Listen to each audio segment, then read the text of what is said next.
The next media that we're looking at for dry media is Prismacolor. Prismacolor is a brand of colored pencil. That does not mean that it is like other colored pencils. So you can see some right here. They come in a variety of literally hundreds of colors. These are just some basic ones that are good for everyday use, and you can get most of the colors you need out of these 6 right here. All right, so first thing that we're gonna look at is blending. When you are blending colors together, it's a lot like a value scale in other dry media. You're gonna have one color on one side and you're going to shift it into being another color on the other side. So I'm going to grab 2 right here. I'm gonna grab my red and my yellow. It doesn't really matter which goes to which side, but it's going to act exactly like we do with other things. So we're gonna start with heavier pressure on one side, and then we're going to work with lighter and lighter pressure all the way up until we get almost all the way to the other side. This area over here will be purely yellow, but it's only that big. You can see it is small. Now, because of how color works, I know for a fact that yellow is a weaker pigment, that is color, than pretty much all my other colors combined. Any lighter color generally tends to be. So I'm not going to add any more red just yet. Because this is going to be really strong and it's going to overpower that yellow. So now I'm going to grab this yellow. I'm going to do the same exact thing in the opposite direction. If you have trouble with that, you can always flip it around and do it from this side. It is whatever you're more comfortable with. So I'm going to do it from this side because I just find it easier to get lighter as I move towards my own hand. So I'm going to start with heavier pressure, and then I'm going to work in circular motions to get all the way until I'm right about here. And this area at the end will be pure red. Now from there, I can see that I have most of the white of my paper taken away, but not quite all of it. So I'm going to go back and forth between these 2, adding on layer after layer, lightly adding in color to build up that pigment and to build up that product. If you've ever done makeup, you know that some colors build upon each other. And when they do, it makes your coverage much better. So here we go. I've got this blended all together fairly nicely. Now, that said, if I wanted to get every single little speck of white out, I can because of the materials used to make the Prismacolors themselves. However, this thing right here is not it. This is what a Prismacolor colorless blender looks like. It basically looks like a wooden outside, and the lead itself looks kind of like a strange off-white, but that's because it doesn't have any pigment in it. Now, before you use this, you need to look at the end. Does the end have colors on it? This one does. It's got some blackish blue color on there. So first thing I gotta do is get that color off. I'm gonna come over to some area of my paper that I'm not using. I'm gonna scribble it away. It is always a good idea to get in the habit of scribbling your colorless blenders to make sure that they don't have anything on them, because that will immediately show up anytime that you are trying to blend your colors together.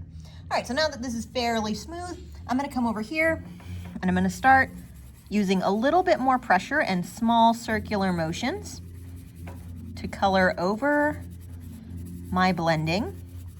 And that will smear just enough that all the little white speckles on my paper are going to vanish. And if I've done this correctly, it will stop looking like colored pencil and it'll look a little bit more like paint. So from there, we want to talk a little bit about layering. So layering is exactly what we just did. We had color on top of color on top of color, and finally blending at the top to make sure that we ended up with as smooth of a transition as possible. The more layering you do, the more lighter layers you have, the better. More layers, more better. That is not proper grammar, but it's just good to say.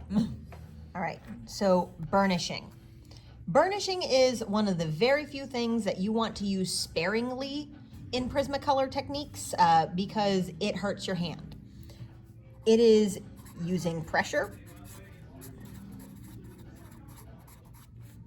to smooth. That said, I already told you, more layers, more better. So my final layer where I'm blending is the only place where I did any burnishing. But that's not the only way that you can burnish. All right, so over here, I'm gonna use some of this blue. And I'm gonna get some color down. On one side, I'm gonna burnish with my Colorless Blender. On one side, I'm gonna burnish just using the blue by itself. This is not gonna really have much in the way of layering, just so you can kind of see the difference between the two. As I said, generally burnishing is what you'll do with your lightest color pencil or with your Colorless Blender in order to smooth everything out. But right over here where it is, I'm gonna take this side and I'm just gonna use some deeper pressure and small circular motions to really lay on a thick layer of color.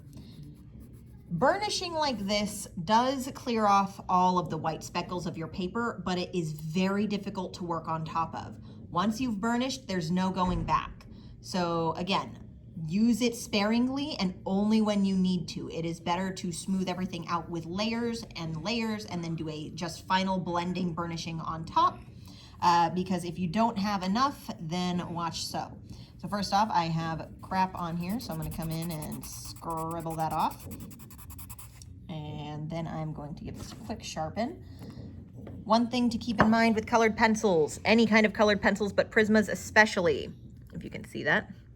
When you have, no, not the end of these. When you have your colored pencil tip getting really close to the wood, it is very easy for the wood to get and touch your paper, and it will scratch through, and that will be seen forever. So do not let your pencils get like this. Sharpen them.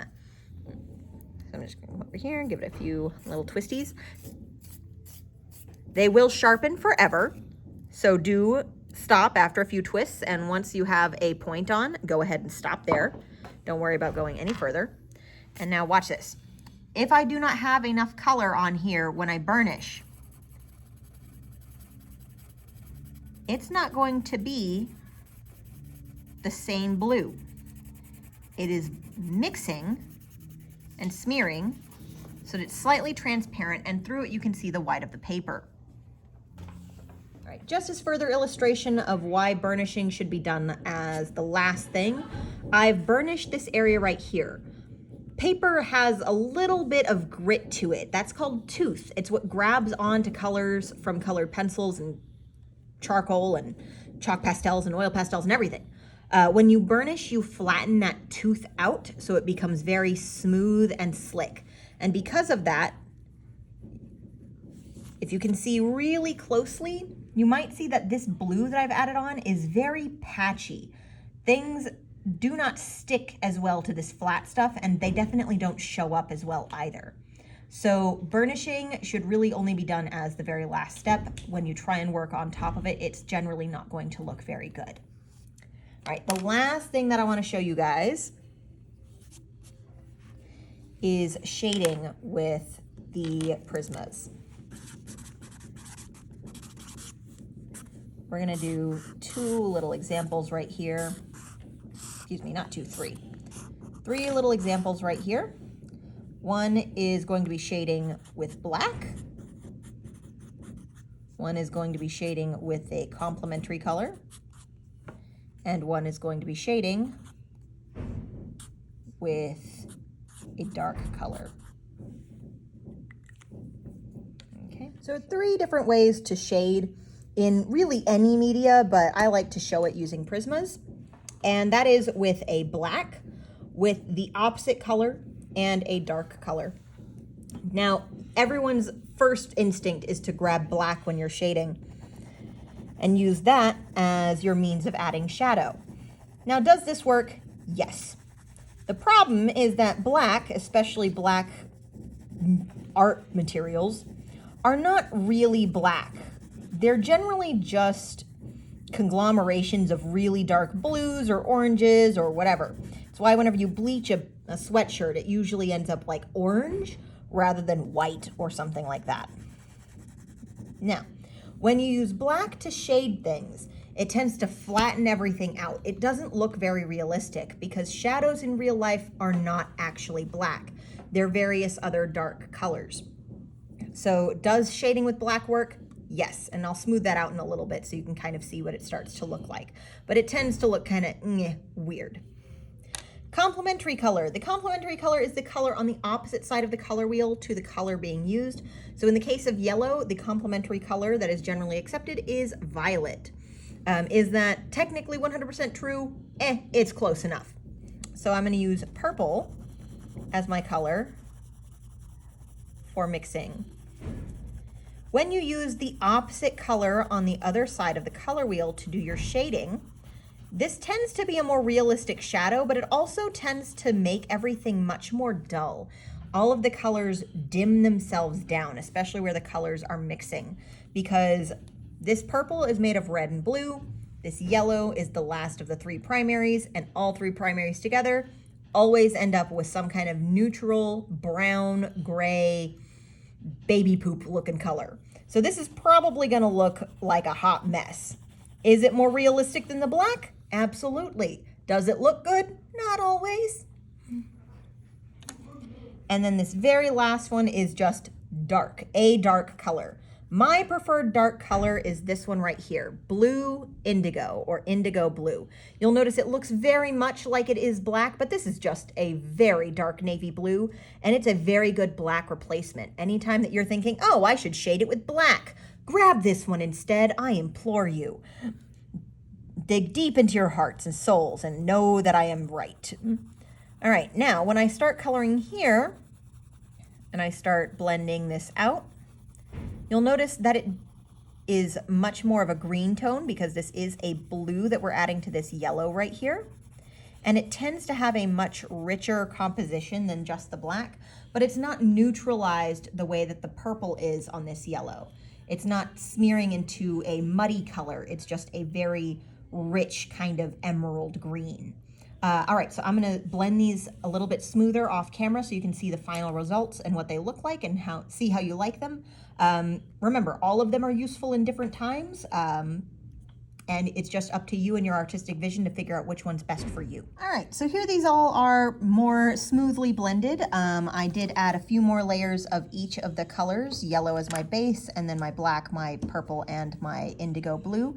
And the last layer was, of course, burnishing with my Colorless Blender.